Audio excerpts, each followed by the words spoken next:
Hello again, everybody, and welcome to week 2 of the second semester of the Japan Club Official Podcast. We are glad to have you here. I'm your host, Yuki. I'm Gerry. Hello, I'm Bryce. If by this point you don't know the three of us, then this must be your first time. You must be new. Well, you must be new here. welcome to this particular week's topic, which is going to be about, well, it's kind of a broader topic, but we're going to be talking about sort of the staples of the Sengoku era, which are sort of the samurai. We're going to talk about the ninja. We're going to talk about the clans that were very prevalent during the Sengoku era. This is not going to be a history episode, but this is going to tie in to next week's history episode, setting down a strong foundation of understanding, if you will. So, Nice. yes, with that, we can sort of jump right in. I'm sure all of you have at least heard of those three things before, right? You know, everyone's probably seen at least one show with a samurai in it or one show with a ninja in it. And because of that, there's a lot of cultural. Is it related to turtles? Yes, because pizza was a Japanese staple back in the day. You know? Yes. Yeah. But yes, there are probably a lot of things you might think you know about ninja and samurai, and probably a lot of things that you probably don't know about them. And so we're going to do our best to cover some of the important stuff in this particular podcast. So I think without further ado, we can jump right into our first topic of discussion, which is about samurai. Sort of, we're going to go into sort of what they did, what they used, culture was, why we don't have them anymore. Well, maybe that last one, touch on it. Maybe that last one's kind of going to come up anyway. Probably come up. So, who wants to lead the discussion on that? We can just start off with a general overview of what the role of samurai were in society. I can give a very cursory overview from what I Right. understand. The term samurai, according to what we're reading, the term samurai didn't really refer to like the big warriors with like katanas and armor that we know. It really referred to just a certain class of civil servants, I think, within the Asuka and Nara periods. But samurai began to become the warriors we know during the Sengoku Jidai, became the codified army that we know of feudal states, and with the rise of power of shogunates, became the image we know. And the waning period afterwards is by I think the end of the warring states period. Samurai became began to transition back into civil servant roles. They began to lose this sort of military training that's emphasized, and it became more of like an art form and showmanship. So that's where you see the really fancy armor that no one would probably wear into battle, the fancy swords that no one would probably wear into battle, and kendo, as I think we have in our notes, stems from not formal military training, but as a show of like artmanship with the sword. So a lot of the disciplines we know as like clubs in schools, I think, stem from that sort of evolutionary path. But that's the cursory overview. Yeah, martial prowess is important in Japan. Yanoka. Right, it's why all of the respectable pro tags in any anime or manga is like the head of a martial arts club. They got good. Yeah, Tanaka-san, he's got great grades, and he's the head of the Aikido club, bro. Like it's always like that, and that's what it stems from. This kind of. You enter the room, they're already on the floor, like, what do you want? Oh no! This is more of an aside, but in my experience, I more see protagonists not being the president of the club, but being sort of a sleeper member. But they're actually like crazy good, but they're just not the president because the president's usually their own character. Yeah, secret OP protagonist. Yeah, that's the one. Because I think this sort of stems from sort of this idea of like if you're a skilled warrior, you don't boast and you don't like do all this like posture, and you just let your skills do the talking. Exactly the character type that we always have. Yep. Man, he's so cool and he's so humble. Pushes up glasses. Pushes up glasses. And so I think that came from a real place, because I mean, sure, obviously, warriors who would do the things you might expect, like where they like talk about their skills and like how they're hot shit. but like fight me. yes, there was a lot of that. Hi. But there was Are also you cowards? like stoicism was something that was kind of encouraged as part of being a samurai in many ways, especially if you were a big deal, you know. And so we can kind of jump in then to sort of the equipment that they really used, you know, like the traditional look of the samurai. Bryce, want to talk us through a bit about that? Yeah, sure. So samurai equipment varied a lot, and obviously changed throughout the years. In fact, the armor used in Kendo is based off of like a very simplistic set of samurai equipment and armor. But usually it would have like these somewhat flat plates in order to deflect as like the particular types of blades and arrows used. So if they're like in the middle of combat and an arrow kind of grazes them, it's less likely to penetrate. It's more likely to graze if they move.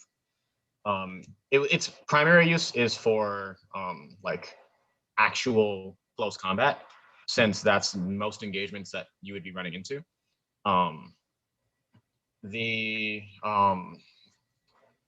Phrases like there's like a I don't know if it's called like a pouch, but like a an attachment to their waist. It's not exactly a belt because it's not tied in the same way, from my understanding. But it would hold all of the blades and other necessary equipment that they would be using.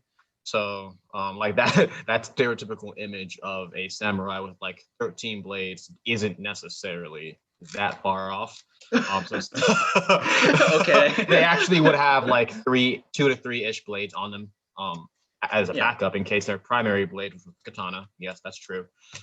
In case that broke, they'd have a backup called a wakizashi and another backup called a tanto. It depended on, of course, the individual samurai, but they did usually carry backup weapons. So it wasn't always just my big two-handed blade.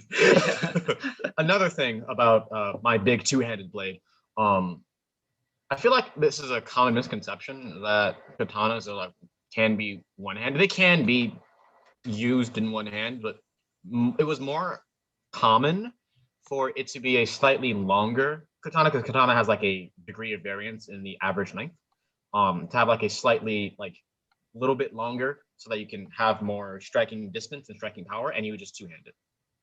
And then if you needed to one hand, because the enemy was actually just that fast or that close, you would use these shorter blades that they had attached to the other side.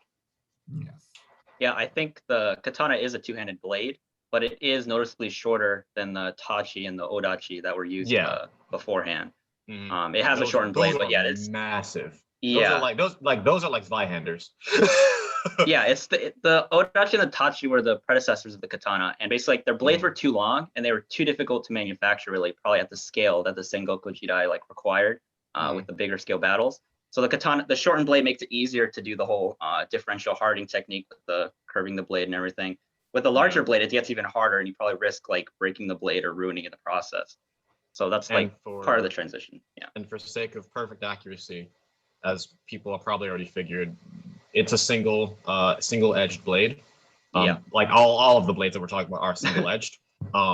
So that does play into like the particular fighting style, because you have to make sure the blades actually, the sharp end is facing the enemy. I think one of the tactical reasons for having, because the curve actually doesn't need to exist. If you start with a pre-curved blade and like an inverted blade, and then it curves back, you could like get a short, a straight blade, right? Yeah. But the curve is kept for a lot of tactical reasons, including something called like edge alignment. So when you're cutting, it naturally, that curvature follows, like aligns the edge back to like that downward position, so it's easier to like follow up strikes with. Yes. And another thing that's important to note is the point of the katana is off center from the actual hilt, and that makes it a terrible weapon if you're trying to stab a fool with it. So in anime, you see a lot of people getting stabbed by katanas, and let's just throw this out there. You don't usually want to stab somebody. Yeah, it's generally not a thrusting weapon. It's built for cutting. If the only way to win is to thrust, you thrust. But I mean, you're probably trying to go for that. And that thing in movies where they like stab through a shoji screen, the screen door, that generally doesn't work. because there has to be some sort of hook to pull them back in, right? So if it's a straight sword, it's gonna go right back out, and like, so I mean, they're just gonna stay there. It's like you can't pull them through a door, really, like practically. Maybe if like you angle up the blade and like pull them back like that. But anyway, Yeah, they have their just weaknesses. saying. You were not. These people thought that katanas were the end all be all. They have their place, and they are not traditionally used in many of the ways that anime likes to depict them as being. Yeah, I mean, to be fair, that's also coming from like the extremely large quantity of fighting styles that existed. Like, Yeah, we could, that could be its own episode, honestly, just talking about like the different I guess philosophies and the stances. The stances. Okay, in Ghost of Tsushima, the one where like holds it over his head, is that like even real? Like, it's so stupid. Like, it's so funny. Oh my We god! probably have an episode about that, but just a general overview. Like an episode debunking Ghost of Tsushima. Yeah. It's not meant to be historically accurate, okay? Like, for those of you that have consumed any amount of Japanese media, you probably are aware of just like the ways in which samurai engage with the enemy. Obviously, there's just two-handing your sword, going in 1v1, and especially in the battlefield, usually you do that because it's the most stable. Like you don't want to be in a battlefield and you lose your footing because you're doing some fancy thing, and you end up falling over, and some guy just walks into it and cuts you repeatedly, right? But in like duels and stuff, like one-on-one duels, there's a lot of variability because usually what you would do in a duel is you would match whatever the other guy was going to challenge you with, right? So just having one fighting style wasn't really something you did. You were just kind of, if they started using their katana in one hand and their short sword, their wakizashi in the other hand, just started dual wielding, which was not uncommon back in the day, you would also, as part of the code, have to dual wield in order to fight them. Because I think the whole idea is like, their contest of skill, and you got to be skilled in the same way, right? Yeah. And so because of that, like samurai were highly versatile warriors. They weren't just like a one-trick pony where all they could do was swing a sword. Like they were incredible archers. Many samurai also learned the ways of the spear, right? Which really made them flexible. Yeah, I think it's a naginata, right? Was that cool naginata, weapon? Yeah, it's like a blade on a stick. Yes. Literally a blade on a stick. It's a katana on a stick, bro. It's great. Yeah, it's very effective against infantry on the enemy side. But it also from a distance. It also does have a connotation as being a woman's weapon as well. Like many women who were, warriors, because there were some, not that many, but there were some. The naginata is traditionally associated with them, and one of the modern carryovers of that is that there are lots of like performance arts with these, like Gerry was saying, like a lot of this is an art form, but even today, like you can see like there are like these almost dancer type professions where you like it's a lot of the time it's women who would use a naginata in a skilled way, and that was part of the performance, right? So yeah, that connotation is kind of stuck, which is weird because a spear is generally a superior weapon to a sword in most confrontations. Yeah. Fire Emblem. Fire Emblem. Which is why, like, the most common infantry type unit you would see on a European battlefield are the pikemen. The guys just the long ass spear, stab the fool from 3 or 4 meters away. Because if you weren't close to them, you wouldn't get hurt, so you could just keep fighting. So yeah, I mean, a sort of phalanx style formation with shields and like spears in between are pretty universal strategy. It kind of works. So. Yeah. And sort of moving into a later point in Japanese history, obviously, like when we started trading with Europe a bit more, we got a bunch of guns, right? That's important. Yep.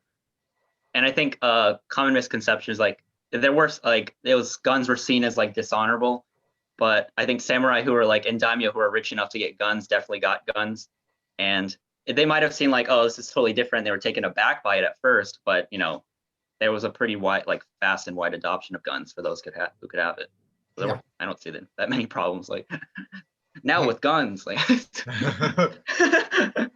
the thing about like just to go into misconceptions a little bit, but the thing about the sort of like honor code of the Japanese style is that a lot of people think that it was kind of debilitating in a way because there were certain things you shouldn't do because it'd be dishonorable. But the truth is, just like any other warring state era, you did what worked, And Yeah. what worked was rows upon rows of dudes firing into a crowd of charging horsemen, and you would just obliterate them. And Yeah. This is It was a lot more emphasis on like, yeah, get what needs to be done. They really, what we sort of think as like dishonorable and dirty tactics, the samurai would probably perfectly be fine with, as long as it, wins the battle. Yeah. I think to a certain extent, don't go straight out guerrilla. I mean, that was something like precursors would have done, but don't go unga bunga and kill the village. Like, it's not that deep. Yeah, we're not pillaging, bro. Morals. They have morals. But they're Do not like burn high, the village, please. They're not high and mighty. Yeah. I will not kill this woman. Nah, see. Yeah. If You see that temple over there? see that temple over there? It looks like a stronghold. Let's take the temple and then use that as a base of op. Like that's not beyond them. Yeah. And so, things got adopted really well into it. And traditionally, like Gerry said earlier, samurai were kind of their own class, right? And even like this, it was not formally codified until really Japan got unified, because you can't really have a class across a nation when the nation was fragmented into so many different parts. But yeah, for like unofficially, even like samurai were sort of these wealthy individuals, kind of like that's why they're kind of compared to knights in Europe. Except that they were, I'm pretty sure, like, I don't actually know too much about the way that, like, what the pool of knights looked like. Were they nobility? Were they just people that were recruited and trained like soldiers? Like, both? Yeah. The Knights most well-renowned knights were usually associated with nobility, because the only way to get those resources was to be a noble, because only the nobles have that kind of bread. But commoners were taken into the knighthood for a variety of reasons, mostly just so they wouldn't sacrifice their generals, and secondly because they just needed to have like a standing army, effectively. Like there wasn't really a downside seen to it, to have some commoners trained and vetted accordingly for combat and defending the populace. Okay. Yeah, there's generally a phase where the standing armies recruited from people who can provide their own gear and already have like training from like their upbringing. Yeah.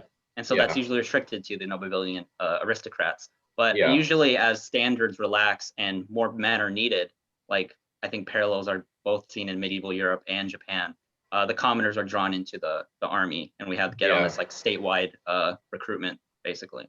Yeah.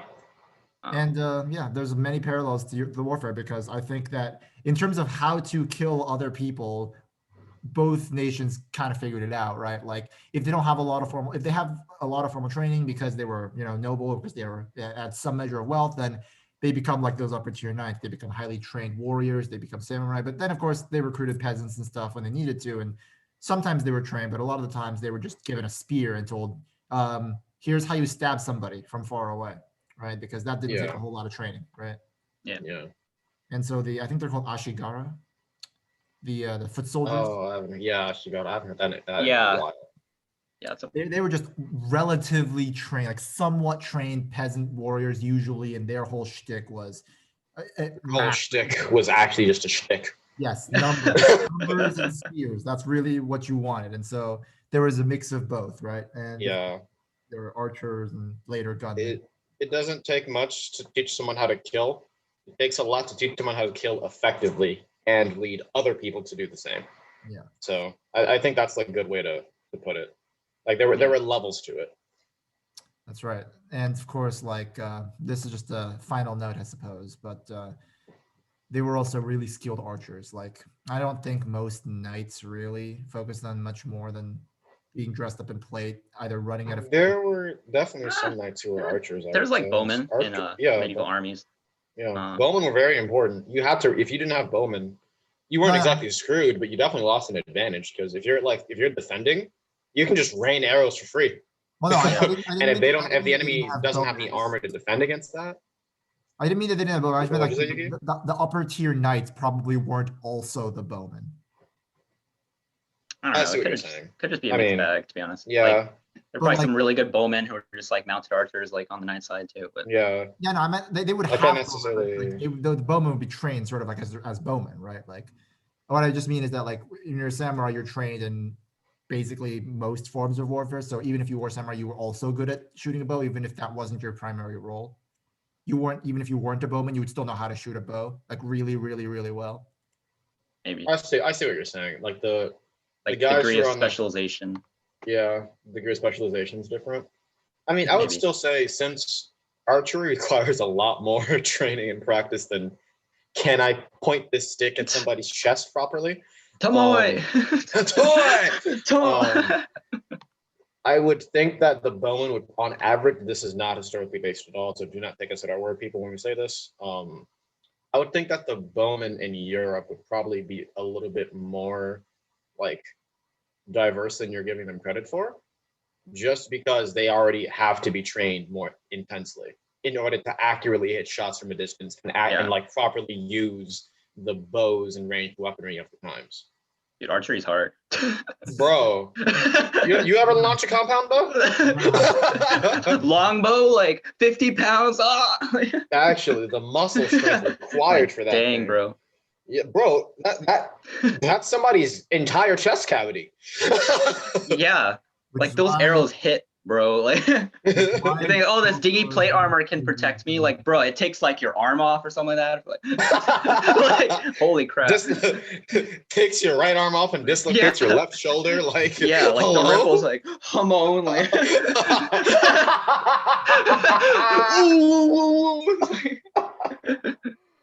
So anyway, Anyway. we can move on to our next topic, which are ninjas. So I guess we could start off because this one's got so much historical baggage to it and like modern baggage to it. It might be best to start off with what they weren't and then what they were. So Yeah. Gerry, you want to jump us into that conversation? Ninja Gaiden 3 now on the Switch. I would. Okay, so yeah, despite how widespread it is, the historical basis for ninjas is, I think, scarce than compared to like what we know about samurai. There weren't a lot of the writings that come from about or written about ninjas are from the period after the Sengoku Jidai, where the ninjas were basically employed. I think around the Edo period. We do know that they were, essentially hired mercenaries to do something focused on sort of espionage work. We don't know how effective, not effective, how much they were involved with stuff like assassinations. There's not a lot of records of that, and how they were dressed. We could speculate basically that no, they weren't dressed in all black. They most likely had some sort of disguise as a normal common person, or a general sneaking outfit would not be all black, but would be sort of grayish or blue to blend in with like the night. But in general, we don't really know a lot about ninjas, and they weren't called ninjas at the time in the first place. The more common term was something along the lines of shinobi. There are a lot of other terms to refer to them, but I mean, it's the same kanji, right? But ninja and shinobi, ninja was favored more in like the 20th century. That's what I would say. So yes, they were not in take it from there. There's a lot of possible there's a lot of like areas in which culture has really taken the idea of the ninja and kind of rolled with it. Yeah. And because of that, it's got a lot of like stuff that's been tacked on to that. And so things like Shuriken and things like the way that ninjutsu actually works and that kind of thing, right? Yeah. Oh yeah, I would also say I think the theory of ninjas being more widespread now is the fact that when Westerns learned about this sort of thing, I think ninjas is easier to pronounce and easier to pluralize, as ninjas than like the word shinobi. Just to put that out there, but we can get later to how ninjas evolved into this sort of pop culture image, but for now we can focus on like more historical role. Yes. Ghost of Tsushima. The shadow. Look, bro, it's right there. Smoke it's right bomb. there. Sticky bomb.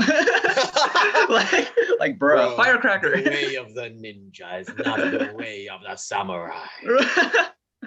I mean, it is true that most samurai didn't like what ninja did, like that. They considered that dishonorable. Yeah. Because you weren't. It wasn't a contest of skill. It was just like, I stab you while you're sleeping. I think it was a misconception, though, that they were like sworn enemies. Though I think they're just, and there was probably an overlap. I'm sure there was at least a few samurai out there who, I definitely, as think a side job, like did some ninja work. Bro, the best assassins, I would think, like if you're gonna hire somebody to kill like the leading general of the opposing faction, you probably want that person to be very skilled in 1v1 combat, right? Like hold their own, and if need be, get out like alive. Yeah. Hire a samurai. Hire a samurai. Bill Wirtz had it right. Hire a samurai. Actually. Yeah, because the thing about samurai is that they would, if they felt as though hiring a band of ninjas was going to help them take that castle faster, they'd probably do it. Like they don't. Yeah. Like they'd be like, Uncle Shimura could learn from that. Bro, if they I hate it so much. So if they felt like they were the only option to take down a specific target, dude, a samurai would definitely cross over in the realm of what the shinobi and ninja were commonly required to do. Yeah, you go to a samurai like, how can you like kill someone for me? And you like puts on like the ninja garments, like how much we talking? Bro, it's like Mike from Radiant Dawn. Yeah. How much we talking? Yeah. And so, like all the things that we think ninja did, the media's pretty much got down. Like they were spies, they sabotaged, they assassinated, they collected information. That stuff is pretty accurate. This is the way that they did it and the extent to which they did it are kind of thrown a bit out. But yes, they did in fact just kind of sneak into people, like important people's houses, learn, steal stuff, learn intelligence, kill people when necessary, that kind of thing. Yeah. I definitely said Viking. I meant Volk. Ignore me. That's for yeah. Is there like Veek and like Awakening? I think I don't know. Vikes and Awakening. Yeah. Volk is the assassin in Radiant Dawn and Path of Radiance. That's an aside. Please back to the main topic. I just want to correct myself. I fight for my friends. I fight for my friends. For anybody who knows Fire Emblem, sorry about that.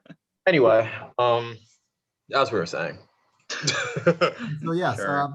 so I guess a basic conception we could dive into are the tools that they used, right? Because most people think that ninja used, well, this is but most people think that ninja threw around like these circular throwing stars and these like pointed knives that kunai and stuff, and that they would run around and do all that stuff. But the actual truth of the matter is that Shuriken, while they did exist, were not throwing stars or anything of the sort, but Shuriken were actually, like, they were mostly peasant weapons, because what they were, at least what they started off as, is when you would, if you were just some builder or some monk or something at a temple and you were hammering in wooden things into your building, right? And then all of a sudden some guys came in and tried to raid your temple. The only weapons you really had were your tools and the nails. And so the nails are actually like throwable, and you would throw them like a certain way, and they would sort of impale themselves into the enemy's heads. And that is actually sort of the thing that we would now call shuriken. They were just a throwable weapon that was immediately on hand, and that was usually the nails of temples. They were large nails, right? Like they were probably about like a yay big, and you throw them really skillfully, and that's really what. Because the thing about throwing stars is like the way that they're depicted in popular media is like, I guess you could throw them with enough force to embed themselves, but the way that they're shaped doesn't really lead to a lot of damage. Yeah, I always thought they were kind of awkward. Even when you're throwing it, didn't feel like a lot of force. Yeah. But then again, I'm not trained in this ninjutsu art, but I'm not trained in the ways of ninja. Woo! At best, you cause a flesh wound that just hurts a while, but you don't, unless you're really good at aiming, like it's not going to do a whole lot, right? Like the way that they're commonly seen. Critical. I don't know. That was kind of crazy in Fire Emblem Fates. Oh my God. Sizel. Bro. Kaze was kind of cracked. Moving on to kunai, like the kunai were things that existed in Japanese history, but they were like farming tools. They were literally like a dirk that you would use to dig up plants and roots and stuff for when you were, using it for farm work. But obviously, when people came in, like bandits came, you didn't really have a whole lot of weapons. You just grabbed that dirk and started stabbing somebody with it. That was kind of, I suppose, if you could use it as a weapon, but you can't throw them. Like they weren't made for that. Yeah, I mean, this improvisation of weapon just screams like Jackie Chan to me. How he uses like anything around him to just like whoa, whoa. Have like a spear in your house, you could just go fetch, like, oh, honey, get the gun. Like you didn't really have any. Honey, get the gun. It's literally the equivalent of like grabbing a kitchen knife, just like pretty much. Stay back. And like don't mess with my crops. The way that you would throw the knife, like the way that it's sort of like Naruto, is like they throw it and it's like completely straight. Like I don't know most knives that aren't thrown in a circular manner. Yeah, they have like through the way you throw it, it introduces some sort of like revolution in its trajectory and like has to spin somewhat. Like I don't. It's like flipping your phone, like anyway. With the handle, congratulations. Like they weren't bound. Great. It's like just use an arrow. Just use an arrow. So yeah, they were primarily just like farming tools that occasionally were used as weapons when the going got tough. And so most of the time ninja had specialized tools like literal swords, that they would use to literal actually get the job done. Because unless they were poisoning someone, which, it happened occasionally, but most of the time they would just prefer to sneak up behind somebody and stab them in the throat, right? Like, yeah. It's Tonto time. Only a Shamada can control that dragon. Ryuga waga taki okura. Oh no. So yeah, that happened a lot. And actually another common misconception is that they were always stealthy. And they needed to be when but obviously they would put on disguises and stuff like Gerry said, like they would just put on these either civilian clothes, monks clothes, really anything that would just make nobody turn their way. Yeah. Because if you were a monk, you were able to go places because peasants would let you into basically anywhere if they believed in your kind of monkery, right? Kind of monkery. And like most people didn't really think a monk was going to do anything. Like monks were occasionally trained in martial arts and stuff, but they were primarily, they were monks, right? They were neutral. You didn't really expect much from them. Except for when they were not. Except for when they were not. We'll get to Norio moment. We'll get to when monks were not neutral next week. But battle monks. Yes. But there's a reason monk is a class in most JRPGs. But yeah, they disguised themselves and stuff like that. And when they needed the right tools to get the job done, they got the right tools. For instance, they would use guns. Very famous attempted assassination on Oda Nobunaga was when they shot him shot him twice with a gun. And he survived, but he was pissed. My man said, "I seek enlightenment," but exactly. Damn. And they had their roles. There are very famous stories about ninja that we'll probably get to next week. But for the most part, they weren't like a distinct, defined thing like samurai were. And that may be part of why we have such a big image of them in our cultural conception, because we don't have enough details to really kind of, fill in the blanks. So as for what ninjutsu were, ninjutsu was quite literally just a list of stuff that ninja, like techniques, right? Like, here's how you best sleep stab. Here's how you, use this tool. Here's how you create a deadly poison. Here's how you make a poison with a delayed effect. There was just a list of assassination techniques. Here's a list of things in the wild that can very quickly irritate somebody, but maybe not kill them, but disable them. Here's some flammable content. Just a PDF online called literally Ninja. Actually, it was just their equivalent of a PDF guide on basics of getting the kill. And a lot of the things that you might expect, like other tools, some of them are quite accurate to what they were used. For example, what are they called? Give me a second. Those throwing spikes that they use. You're talking about sunbone or? No. The what do you call those? Huh. The ones that you throw on the ground when you're running away. Oh, caltrops? Yeah. Or caltrops. Okay. Yeah. Those things were actually used exactly as you would expect. As in you would run away. As you ran away, you would just throw them on the ground. Oh yeah, makibishi, that was it. The makibishi spikes. Okay. I have no idea what the Japanese name for it was. Yeah, no, they were primarily just really, really sharp, spiky things you would throw on the ground, and whoever's chasing you, they were about the size of a throwing star that you might expect, but they were like 3-dimensional, right? Mhm. And even if you're wearing thick boots, you step on one, it's going right through your foot. Bro, they just throw Legos on the ground, you know? It's like, Yeah. Literally. This was the equivalent of throwing Legos on the ground before Legos were invented, but you know, obviously not as destructive, right? Like, yeah. because Lego hurt, you know. At least your foot's intact after. But yes, Questionable. Questionable. and so I think there's one final thing we can talk about for Ninja. It's that the way that castles and stuff were actually structured were made almost in a response to Ninja. Oh yeah, right. Just before we go in, the idea of that circular throwing star thing that we talked about, like we talk about how they're mostly fictionalized, but what it means their role was mostly fictionalized. They existed, right? They existed, but they were never intended as anything more than throw shit at the enemy so that they're distracted while you run the hell away. Yeah. They didn't hurt a whole lot, right? They were just like, ow, geez, my arm, you know, like. I mean, I think that has a practical use in combat, but It it wasn't as widespread as media would make you believe. Like you throw that engaging to distract the enemy, and you're done. You're not throwing that again. Pocket sand, and you just like charge It's them. literally it's just pocket sand, bro. It's just pocket sand. Pocket sand. Pocket sand. They have to respect because it can kill them. Bro, that neck gone. From that idea of like makeshift combat, like a lot of the earlier shuriken were based on things like coins and stuff, which had holes in them, and that's why they're circular with the holes in them, because like a lot of them were just makeshift weapons that eventually got formalized into these like bladed things that you would just throw it. They were just chucking at people, and the reason why a lot of them are flat was for storage reasons, most likely. My man was on his way to the bank and got jumped and started throwing his coins at him. That's the start of the shuriken. that's the beginning of the ninja. The legendary coin throw.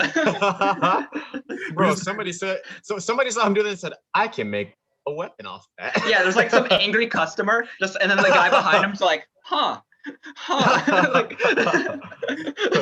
see, what I'm imagining is like some guy running away, the guy's chasing him, he just chucks whatever, like a coin purse at him. Hey, you gotta pay for that gyoza. It's like, the guy, screw this. Like, the guy's chasing him and just like, what the heck was that? And the guy's running away, like stops, turns, look at him, just starts stroking his chin like, Wait a hot minute. These are effective. These are effective. But yeah, they also use things like throwing darts and needles and stuff. Just really whatever would just ruin the enemy's day while not in them. Yeah.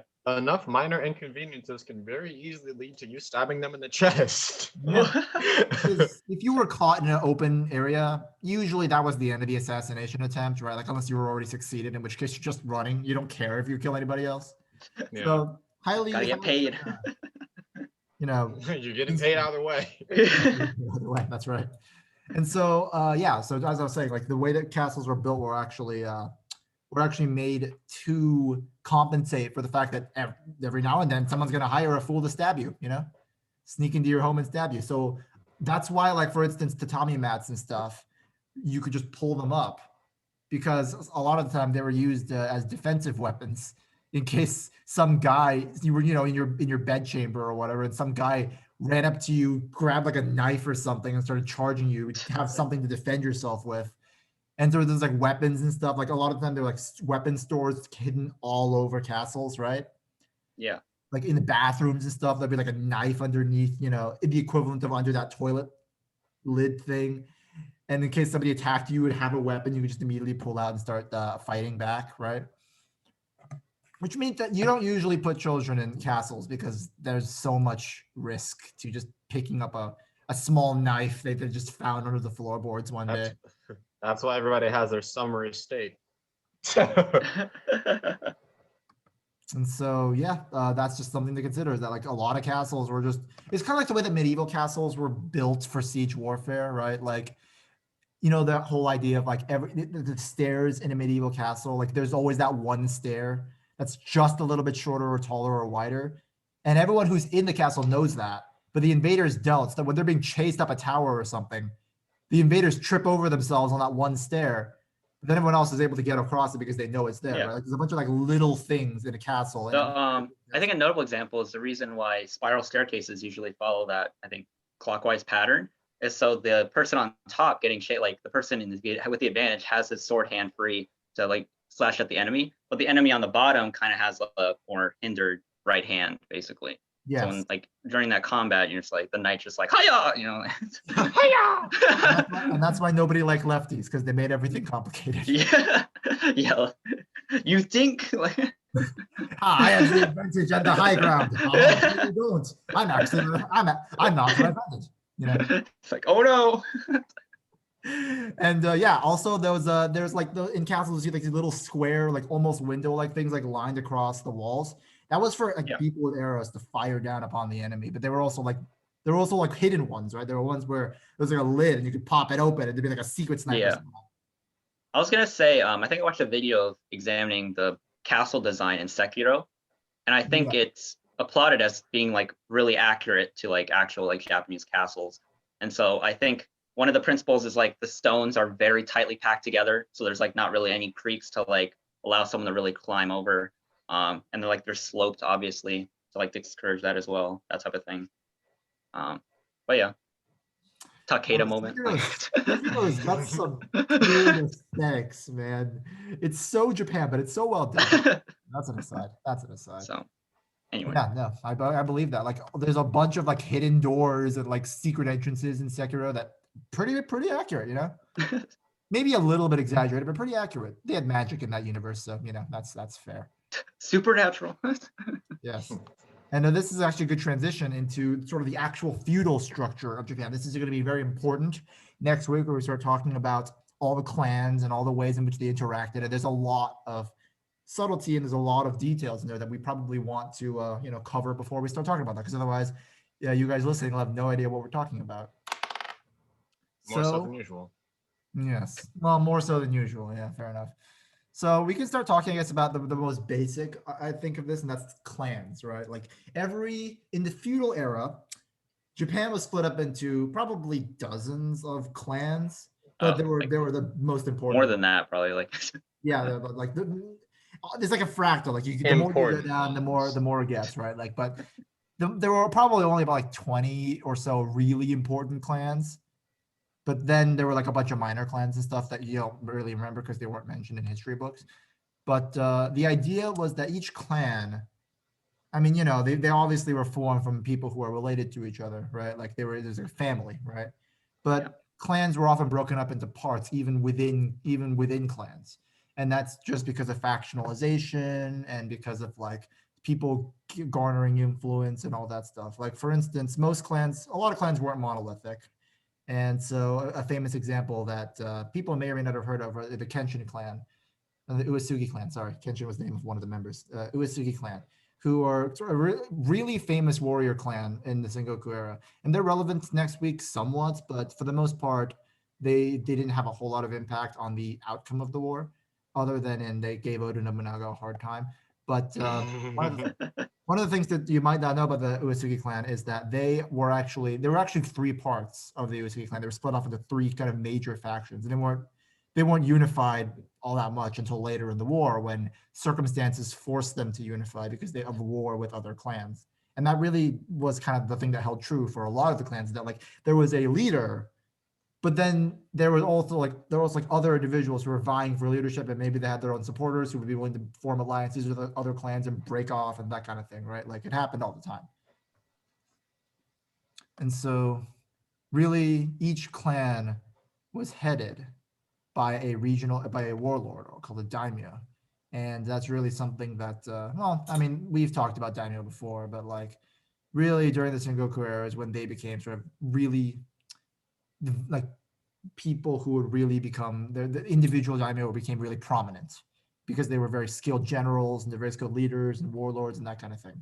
And so the daimyo usually was just, I don't know if there were any female daimyo because I don't think that there were. If there probably were, like statistically, but like not enough to the point where.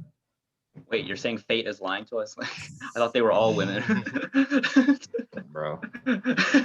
traditionally, the daimyo was a male head of the house, and they were given, most of the time, they were given, the equivalent authority of somebody of that stature. So they're basically absolute power for the most part. They had a bunch of lieutenants and stuff like that they would order around, but in general, it was an inherited position. Like your next of kin would inherit it. It was kind of like mini royalty in a way, right? Like the way that nobility works in Europe.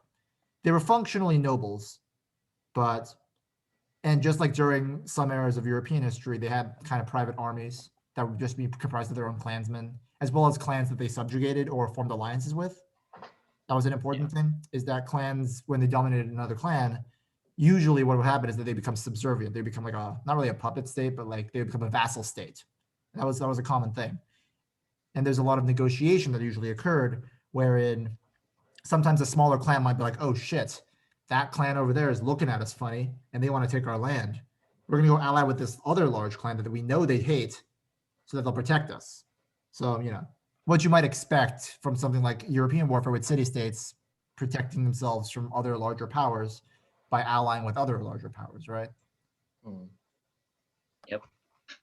And of course, clan alliances were formed in very much the same way that you might expect, wherein political marriages were quite often the powerful tool of alliance. You would, marry off your daughter or something to another daimyo, and that would be an alliance tool that you would use to sort of bond two clans and form that give or take relationship, right? And that was another big thing that really occurred during clan warfare. And we can talk all day about all the various little sub details of clan warfare. Obviously, like because they function like mini states, you had taxation, which more than likely was probably just brutal, right? Because taxation was usually collected in the form of rice because there wasn't a centralized currency. Yep. And so because of that, like a lot of the time taxation was some dudes kicking down your door demanding to give them some like usually a large portion of your harvest and saying it's for your protection or whatever, or they might not even give that reason. But taxation was pretty heavy back in the day because samurai, like as much credit as give them for being like honorable warriors, they were also kind of dicks in many cases. Yeah. Like the katana was very effective at killing peasants. Yeah. I heard a story once where samurai would test the sharpness of their blade by seeing how quick we could cut off the head of a peasant. Yeah, like they were dicks in many ways. So don't go thinking that they're good people, right? Like there were, but not all of them. Most of them probably weren't, And so, the way that clan warfare worked was pretty similar to the way that I guess feudal houses in Europe worked. But the thing that makes them cool, and the reason why we care, is because each clan had their own symbol, and that made them cooler. And I'm not even exaggerating about that, because a lot of the symbols that we often see in clan warfare, like from the major clans, are symbols that we would recognize today in a lot of Japanese literature. Anybody who has played Legend of Zelda ever will probably recognize the Triforce symbol, and that was actually a clan symbol from the Hojo clan, who were one of the largest houses during the Sengoku era. They were a huge force that was really prominent during the Sengoku era, and their symbol was the three triangles in that larger triangle.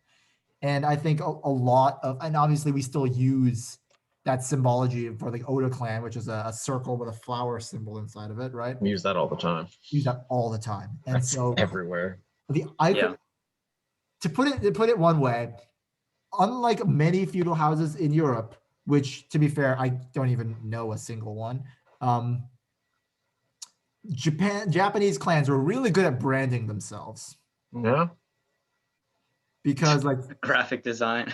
Yeah, no, I'm not even kidding though. Like their standards had your feudal houses probably had like family crests and stuff, but like yeah, I was gonna say, isn't like many of the prefectures flags probably based on like the dominant clan in that area, like from the past? A lot of them were. A lot of their logos. With like medieval Europe, what they do is they have the family crest, and if they were to like align or merge with another, they do that thing where like they put them together like with a cross in the middle and like merge them, and it got like really complicated and ornate. But like in terms of Japanese clans, like they have that cool simple logo, minimalist design going. Aesthetic in like all caps, you know. They were really good at throwing up fancy gang signs. Yeah, basically. And it was really cool too, because once the feudal era ended, most of the clans, like, they weren't exterminated or anything. It's not like they vanished into the ether once the feudal era was over. No, a lot of them just were like, all right, settle down, you know, like become regular citizens. And once the samurai class as a whole was torn to shreds,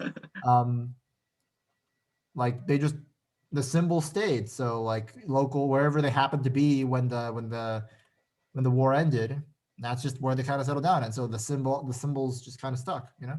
Yeah. And it's really, there's so many symbols that you would probably have recognized from Japanese media that you could trace back to a clan symbol, right? Because even today, like, artists and stuff love using it. They love using those symbols. Hey, Nintendo used it.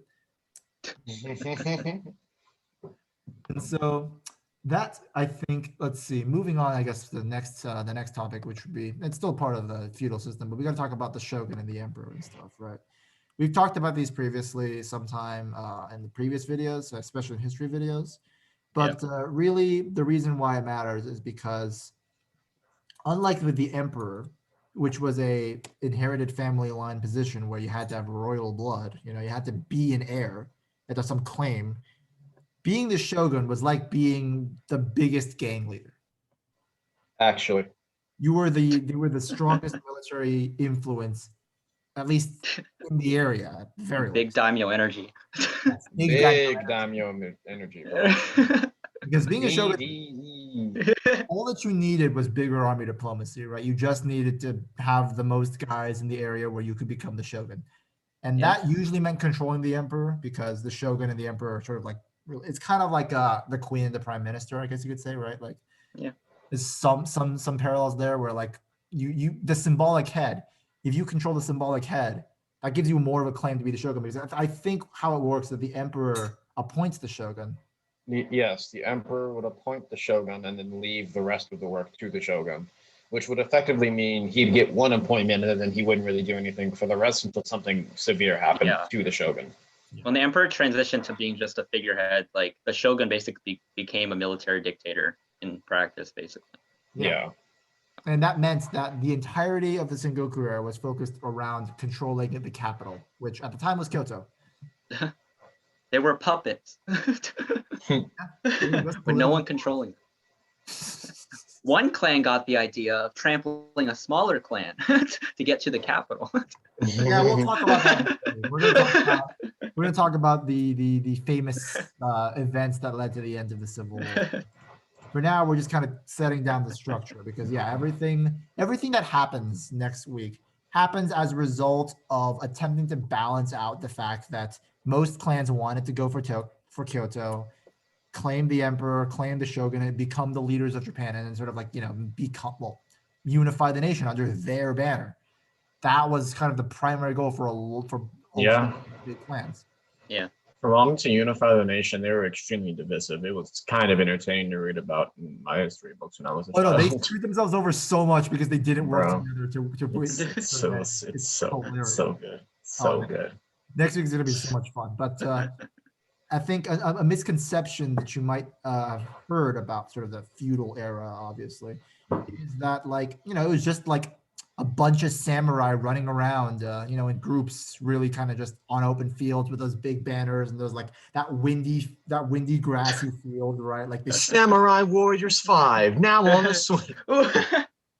Like, I mean, that obviously happened in many cases. Like, there's definitely precedent for that, but a lot of the time, like, it was just like how you might expect warfare to occur anywhere else, where, like, there'd be ambushes planned, and, like, sneak in, find different entrances, like, attack the enemy with, like, all these really crazy tactics. A story that we probably will mention again next week that's really cool was the time that I'm pretty sure it was Uazuga Kenshin who completely screwed over the Oda Nobunaga's army one time when they were trying to conquer the Kenshin and trying to conquer the Uesugi. I keep the name thing.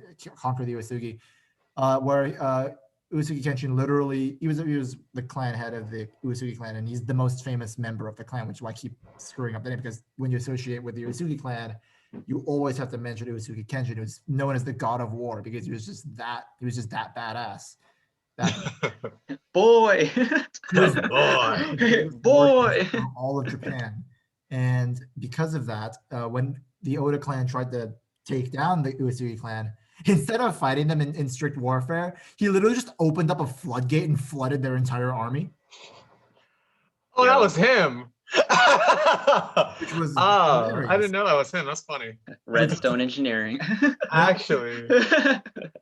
I'm like 90% sure it's him, but if it wasn't him, then it was either him or the Takeda, but I'm pretty sure it was the Uazuga clan who did that.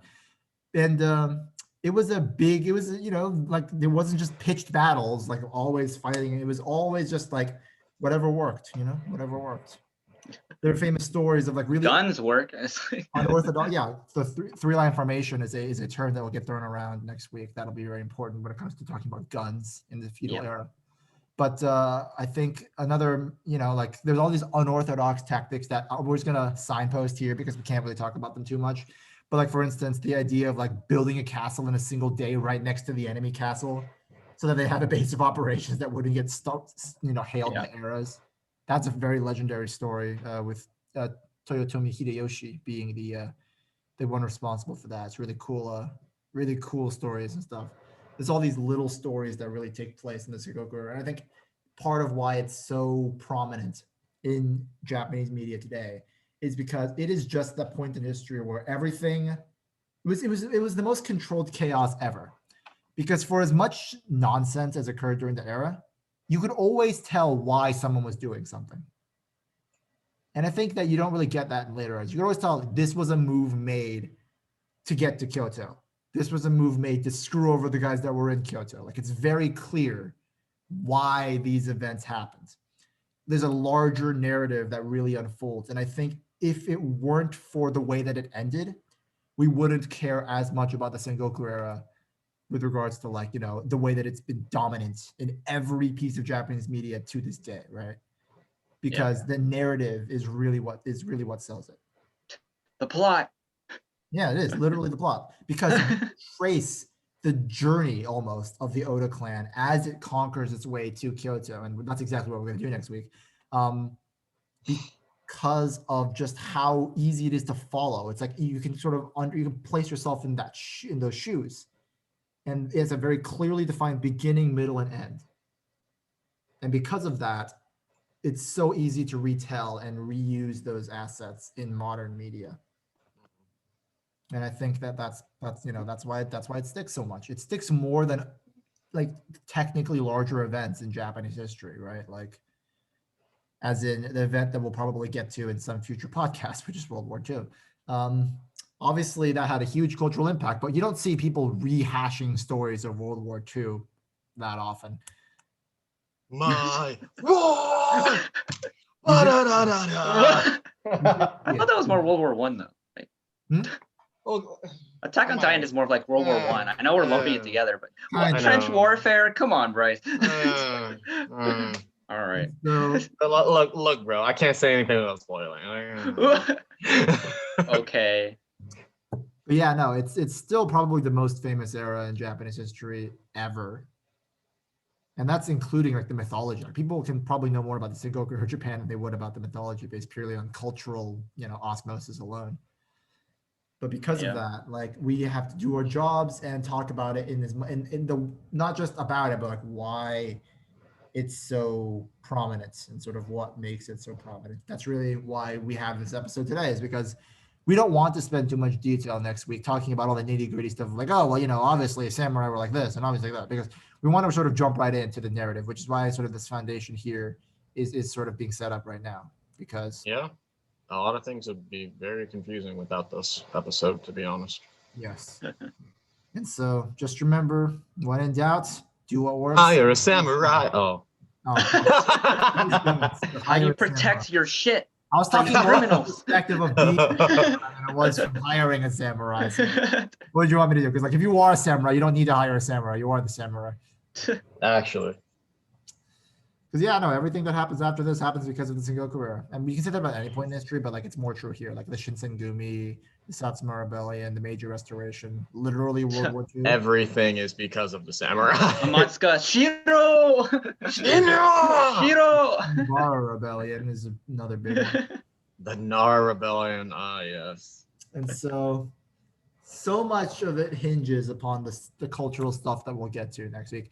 And I guess one final note we can really end on is a lot of the mystification of Japanese clans that has kind of gone over. Because I think that in media, we like to use the names of the clans a lot. A lot. Yeah, a lot. And so because of that, like there are certain ways in which many of the most prominent clans have gotten like a reputation about them.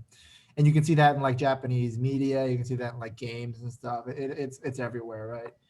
And so obviously, like there are certain clans that are known for being one kind of thing, right? Like the Uazugi and the Takeda clans were huge war clans, and so pretty much every militaristic game that takes place in Japan will probably talk about them.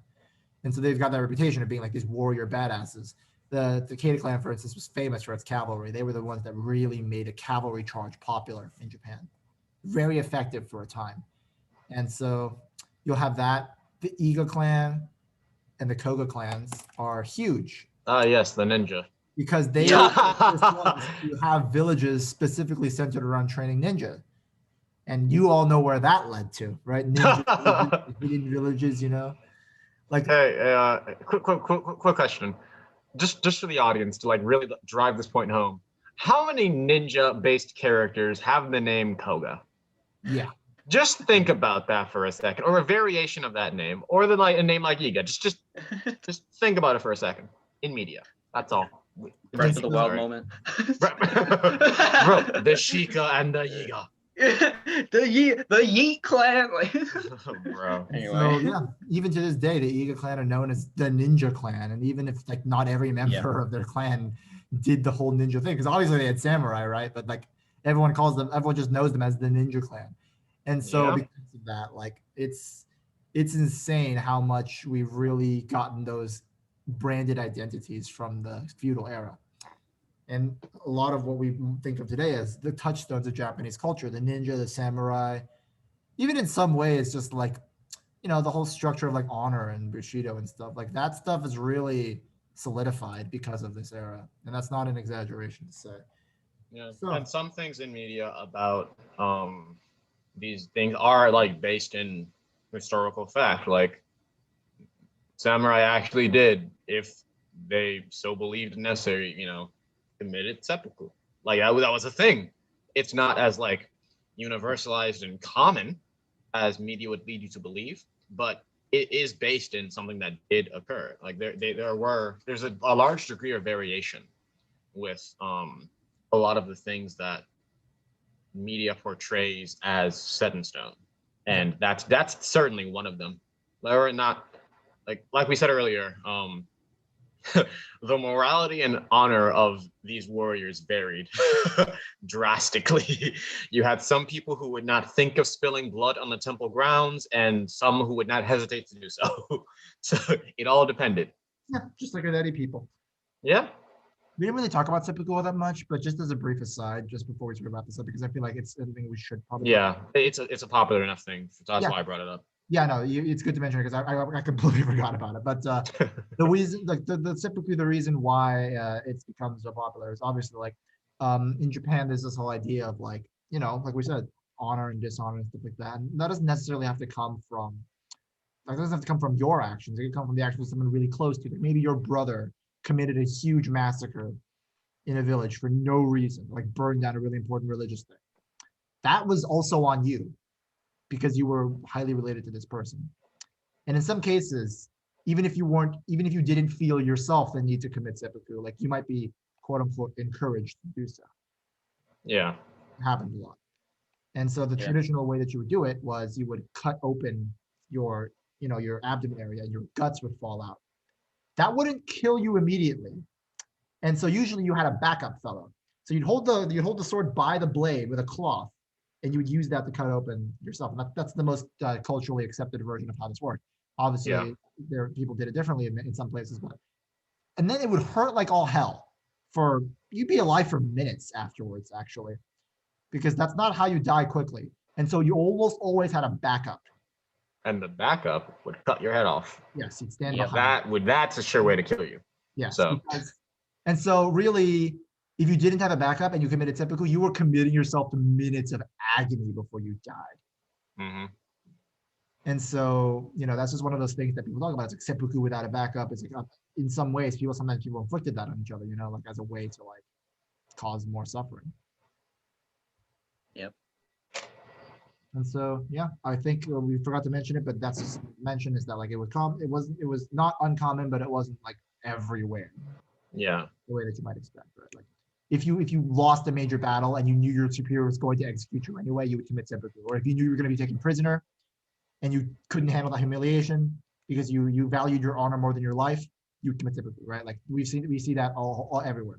Rather die than be taken prisoner, seppuku. Yeah. That kind of thing, right?